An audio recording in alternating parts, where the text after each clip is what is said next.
बादल कभी कभी पानी नहीं देता है चातक को। चातक जिसे पपीहा कहते हैं, पीऊ पीऊ पीऊ प्रियतम प्रियतम कह करके वो बादल की तरफ ही देखता है। और पानी अगर बादल से डायरेक्ट बरसता है तब तो पीता है, नहीं तो नहीं पीता है। यद्यपि पृथ्वी पर सरोवर, नदियाँ, समुद्र भरे पड़े हैं, लेकिन चातक कभी एक बूंद भी पानी धरती का नहीं पीता है। और जब पीता है तब वर्षा का पानी, तो वह पी पी रटता रहता है, बादल की तरफ देखता रहता है।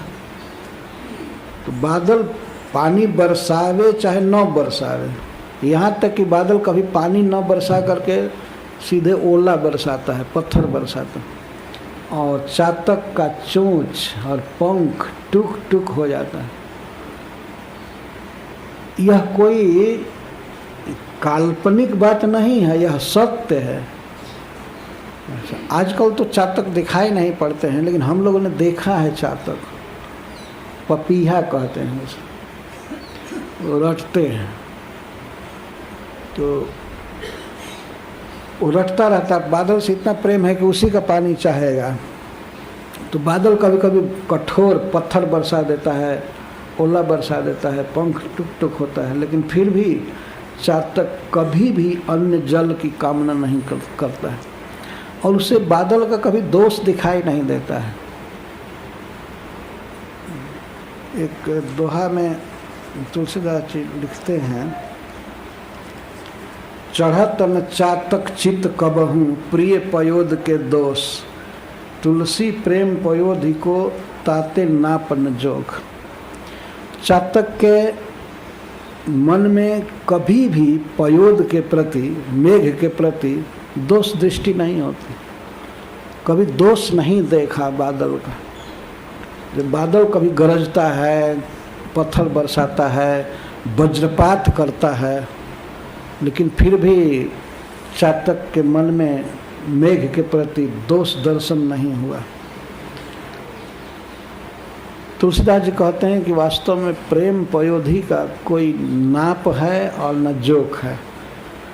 प्रेम समुद्र की कोई थाह नहीं है, और न तो कोई वजन कर सकता है उसका।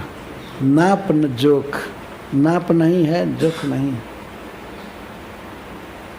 इस प्राकृत जगत में, एक प्राकृत पक्षी में भी इस प्रकार का प्रेम देखा जाता है।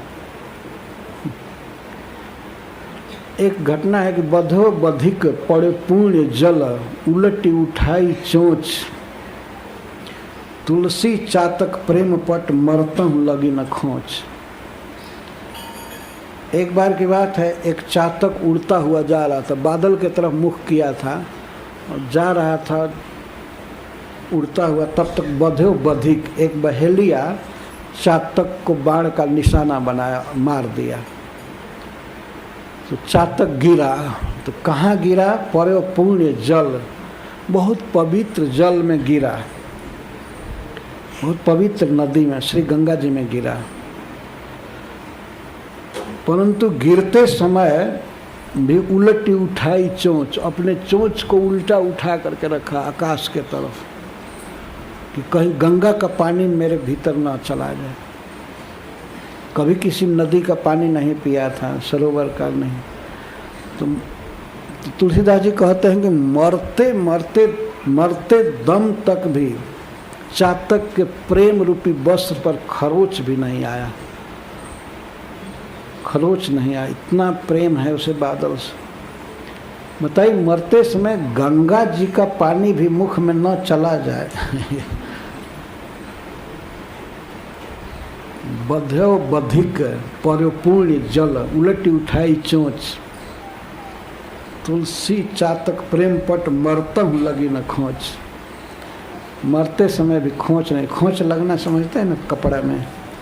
अगर यह प्रेम एक कपड़ा है तो उस पर खरोच भी नहीं लगने दिया। मरते समय और तो मर ही जाएगा, और तो पानी में गिरा है तो वहाँ भी पानी नहीं पी रहा है और बहलिया बाण मारा है, पर देख रहा है अपने प्रियतम मेघ के तरफ।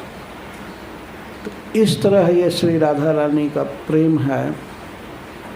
ऐसे श्री राधा रानी का प्रेम चातक की तरह है, यह कहना अपराध हो जाएगा।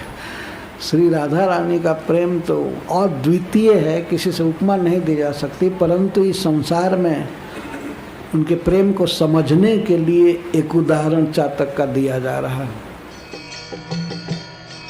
हरे कृष्णा कृष्ण कृष्ण हरे हरे, हरे राम राम राम हरे हरे, हरे कृष्ण कृष्ण